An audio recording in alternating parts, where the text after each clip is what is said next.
It's not an authority which can control state government decision. It's an advisory body, it's a regulatory body. అంతేగాని వారు సంపూర్ణ అధికారాలు వారికి లేవు మేడిగడ్డ మీద కానీ ఇంకోటి కానీ వాళ్ళ మేడిగడ్డను ముట్టకుండానే నీళ్ళు ఇవ్వచ్చని మేము చెప్తుంటే ఎన్డీఎస్ఏని అడ్డం పెట్టుకుని శిఖండి రాజకీయం చేస్తున్న ముఖ్యమంత్రి గారు దయచేసి ఇకనైనా కళ్ళు తెరిచి వెంటనే కన్నపల్లిలో పంపులు ఆన్ చేయండి. ఇరిగేషన్ డిపార్ట్మెంట్ ఇంజనీర్లు చెప్తున్నారు, రిటైర్డ్ ఇంజనీర్లు చెప్తున్నారు, రైతులు కోరుతున్నారు, అన్ని పార్టీల నాయకులు కోరుతున్నారు. రాష్ట్ర ప్రజల ప్రయోజనాలు దృష్టిలో పెట్టుకొని స్పందించండి. ఇకనైనా నీళ్ళు ఇవ్వండి. ఎల్ నీనో పరిస్థితుల నుంచి, కరువు పరిస్థితుల నుంచి తెలంగాణ తప్పించుకునే అవకాశం ఉంది.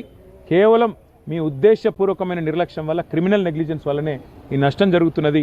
బేసిజం వీడండి అని కోరుతాం. Thank you. Well, all I'd like to say is when we were in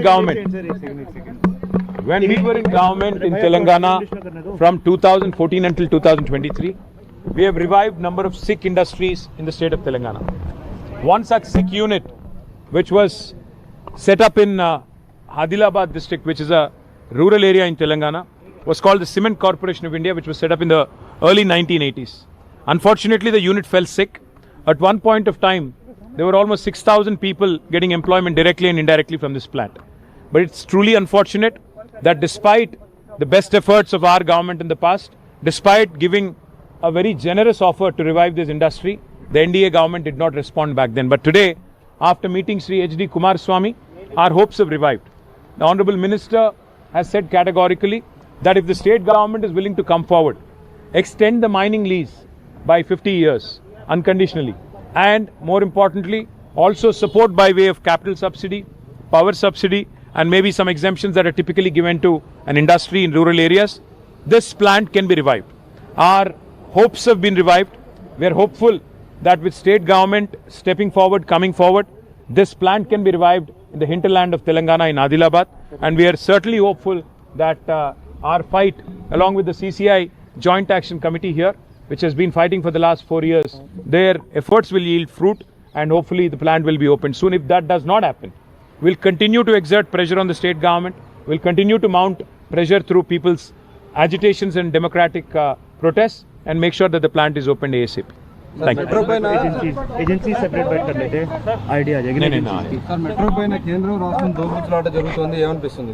రాష్ట్ర ప్రభుత్వం యొక్క బుద్ధి లేనితనం వల్ల ఒక మెట్రో లాంటి బంగారు ప్రాజెక్ట్ అంటే ఎయిర్పోర్ట్ మెట్రో ఆనాడు మా గవర్నమెంట్లో 2023లో శంకుస్థాపన చేసి టెండర్ చేసి మొత్తం 33 కిలోమీటర్లు రాయదుర్గం నుంచి ఎయిర్పోర్ట్ దాకా 24 నెలల్లో పూర్తి చేయాలని 2023లో ఆనాడు మేము శంకుస్థాపన కూడా చేశారు కేసీఆర్ గారు. రాష్ట్ర ప్రభుత్వం యొక్క బుద్ధిలేనితనం వల్ల, రేవంత్ రెడ్డి యొక్క మరి తలాతోకాలేని ఆలోచనల వల్ల ఈ పాటికి పూర్తయ్యేది ఆ మెట్రో నిజానికైతే. కానీ దాన్ని రద్దు చేశారు. రద్దు చేయడమే కాకుండా మరి వాళ్ళ కొత్తగా మెట్రో అంటూ కునిరాగాలు కూస్తూ ఉన్నారు. వాస్తవం ఏంటంటే దొందే కాంగ్రెస్ బీజేపీ. ఆ రోజు లగడికాపుల్ నుంచి BHEL వరకు మెట్రోకు అనుమతి ఇవ్వండి అని మేము కోరితే బీజేపీ వాళ్ళు దీనికి ప్యాసింజర్ లోడ్ లేదు, ట్రాఫిక్ లేదు, ఇక్కడ జనాలు ఎక్కరు అని వాళ్ళు అనుమతులు ఇవ్వలేదు. ఎయిర్పోర్ట్ మెట్రో మేము ప్లాన్ చేసి కేంద్ర ప్రభుత్వంతో సంబంధం లేకుండా టెండర్ చేసి ముందుకు పోతుంటే రేవంత్ రెడ్డి గారు వచ్చి దాన్ని రద్దు చేశారు. సో హైదరాబాద్లో 70 కిలోమీటర్ల మెట్రో పూర్తి చేసింది బీఆర్ఎస్ అయితే గత 2.5 సంవత్సరాలుగా ఏమీ చేయకుండా దున్నపోతు నిద్రపోతున్నది కాంగ్రెస్ ప్రభుత్వం.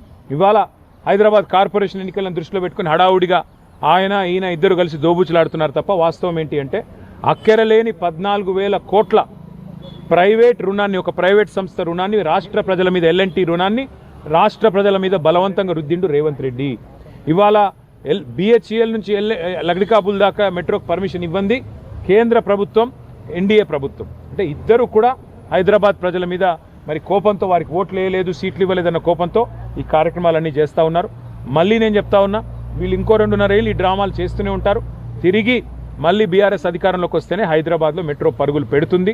తప్పకుండా భవిష్యత్తులో 400 కిలోమీటర్లకు మెట్రోను పొడిగించే బాధ్యత మేము తీసుకుంటామని చెప్పి హైదరాబాద్ ప్రజలకు నేను మాటిస్తాను. రేవంత్ రెడ్డి అనే రియల్ ఎస్టేట్ బ్రోకర్కి తెలిసిందే భూదందా. 280 ఎకరాల విలువైన నగర భూముల మీద కన్నేసి ఆయన అన్నదమ్ములకి, ఆయన అస్మదీయులకు కట్టబెట్టడానికే ఇవాళ రాష్ట్ర ప్రజల నెత్తి మీద 14,000 కోట్ల రుణాన్ని బలవంతంగా, L&T రుణాన్ని రాష్ట్ర ప్రజల నెత్తి మీద రుద్ది, L&T దగ్గర ఉన్న లీజ్ ల్యాండ్స్, అవేమి గవర్నమెంట్ దారాదత్తం చేసిన ల్యాండ్ కాదు, మరి పరిమిత కాలానికి వారికి లీజుకి ఇచ్చిన ల్యాండ్ని వెనక్కి తీసుకుని వాటిని ఆక్షన్ పెట్టి, ఆక్షన్లో తన అన్నాదమ్ములకు కట్టబెట్టాలి లేదా బినామీలకు కట్టబెట్టాలని రేవంత్ రెడ్డి గారు చూస్తున్నారు. ఇవన్నీ కూడా రాబోయే రోజుల్లో బయటకు వస్తాయి, మీరు చూస్తారు. థ్యాంక్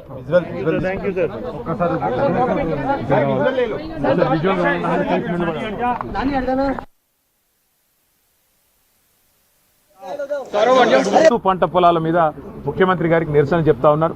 కానీ మరి హిట్లర్ని ఆదర్శంగా తీసుకునే ఈ బట్లర్ ముఖ్యమంత్రి రేపు ఆయన వింటాడా, వినడా, స్పందిస్తాడా, స్పందించడా, ఆయన విఘ్నతకి వదిలేస్తున్నాం. తప్పకుండా స్పందించాలని కోరుతాం. మేడిగడ్డ విషయంలో ఏమైనా మీరేమైనా ఎన్డీఏసీ దగ్గరికి ఇప్పుడు సింపుల్ విషయం,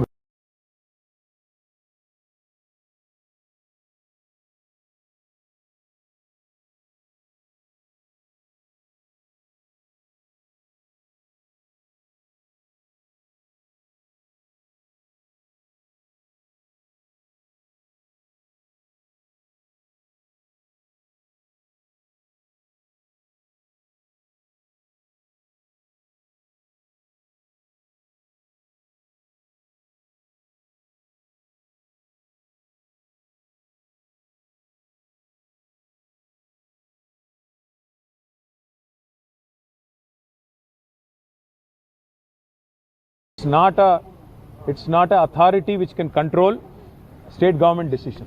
It's a advisory body, it's a regulatory body. అంతేగాని వారు సంపూర్ణ అధికారాలు వారికి లేవు మేడిగడ్డ మీద కానీ ఇంకోటి కానీ. వాళ్ళ మేడిగడ్డను ముట్టకుండానే నీళ్ళు ఇవ్వచ్చని మేము చెప్తుంటే ఎన్డీఎస్ఏని అడ్డం పెట్టుకుని శిఖండి రాజకీయం చేస్తున్న ముఖ్యమంత్రి గారు దయచేసి ఇకనైనా కళ్ళు తెరిచి వెంటనే కన్నెపల్లిలో పంపులు ఆన్ చేయండి. ఇరిగేషన్ డిపార్ట్మెంట్ ఇంజనీర్లు చెప్తున్నారు, రిటైర్డ్ ఇంజనీర్లు చెప్తున్నారు, రైతులు కోరుతున్నారు, అన్ని పార్టీల నాయకులు